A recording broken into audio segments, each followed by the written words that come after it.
Selamat pagi anak-anak, hari ini hari pertama kalian masuk sekolah. Jadi pertama-tama Bapak minta kalian memperkenalkan diri kepada teman-teman kalian di sini. Oke, kita mulai dari kamu ya. Baik, Pak.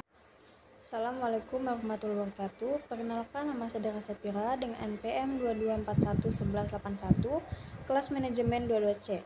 Di mata kuliah SDM ini saya akan membawakan materi tentang keadilan kompensasi.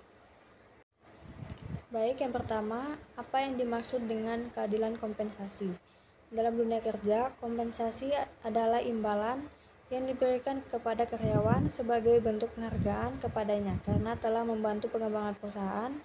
Bentuknya tidak harus uang atau gaji, namun bisa juga berupa cuti, tunjangan, maupun insentif. Dengan demikian, semangat pekerja untuk terus berada di perusahaan terbaiknya akan terjaga. Keadilan kompensasi berkaitan dengan input atau pengorbanan dan output atau penghasilan sebuah perusahaan. Semakin tinggi input yang diberikan oleh karyawan, diharapkan akan menghasilkan output yang tinggi. Untuk mewujudkan keadilan kompensasi, perusahaan harus mempertimbangkan kontribusi dan kebutuhan dari karyawan tersebut. Kedua, fungsi sistem kompensasi yaitu ada motivasi kerja. Kompensasi yang adil dan sesuai dapat meningkatkan motivasi karyawan untuk mencapai target dan kinerja yang lebih baik. Yang kedua, pertahankan karyawan. Sistem kompensasi yang baik dapat membantu organisasi untuk mempertahankan karyawan yang berpengalaman dan berkualitas. Yang ketiga, tarik bakat baru. Penawaran kompensasi yang kompetitif dapat menjadi daya tarik bagi bakat baru yang ingin bergabung dengan organisasi. Yang keempat, promosi dan pengembangan karir. Kompensasi yang adil juga dapat menjadi faktor penentu dalam proses promosi dan pengembangan karir karyawan. Ketiga, jenis-jenis model kompensasi, yaitu yang pertama, gaji tetap. Model kompensasi yang paling umum di mana karyawan menerima gaji tetap sebagai periode penggajian. Yang kedua, tunjangan dan insentif. Tambahan finansial yang diberikan di luar gaji tetap seperti tunjangan pendidikan, kesehatan, atau insentif kinerja. Yang ketiga, paket kompensasi total. Model yang menggabungkan gaji tetap, tunjangan, insentif, dan manfaat lainnya menjadi paket kompensasi yang komprehensif.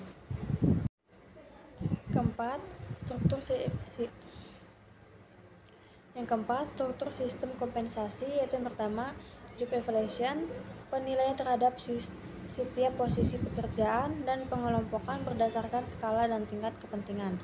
Yang kedua, pay grade, penempatan tingkatan dan rentan gaji berdasarkan peringkat pekerjaan dan kriteria lain yang relevan. Yang ketiga, performa dan kinerja.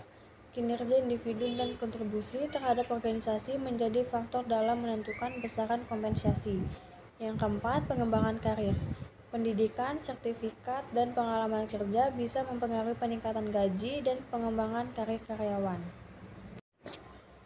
Kelima, jubuna struktur dan keadilan kompensasi, yaitu yang pertama, keadilan internal. Pembandingan keadilan berdasarkan tingkat kompensasi antara karyawan di dalam organisasi.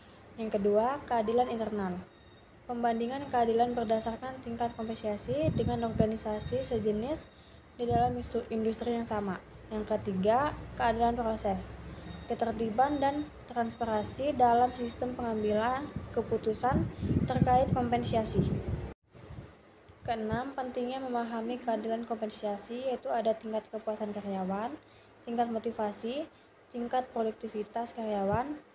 Ini memastikan kesetaraan antara struktur dan keadilan kompensasi dapat meningkatkan kepuasan dan motivasi karyawan serta produktivitas dalam organisasi. Ketujuh, tips membangun sistem kompensasi yang adil, yaitu yang pertama, kaji lingkungan industri. Melakukan riset tentang industri dan tren kompensasi saat ini untuk menentukan tingkat yang adil. Yang kedua, libatkan karyawan. Melibatkan karyawan dalam pembuatan kebijakan kompensasi dan mendengarkan masukan mereka tentang keadilan kompensasi. Yang ketiga, pastikan transparansi, mengomunikasikan struktur kompensasi dan kriteria penentuan gaji secara jelas dan transparansi kepada semua karyawan. Sekian, itu saja presentasi dari saya. Lebih dan kurangnya mohon dimaafkan. Terima kasih.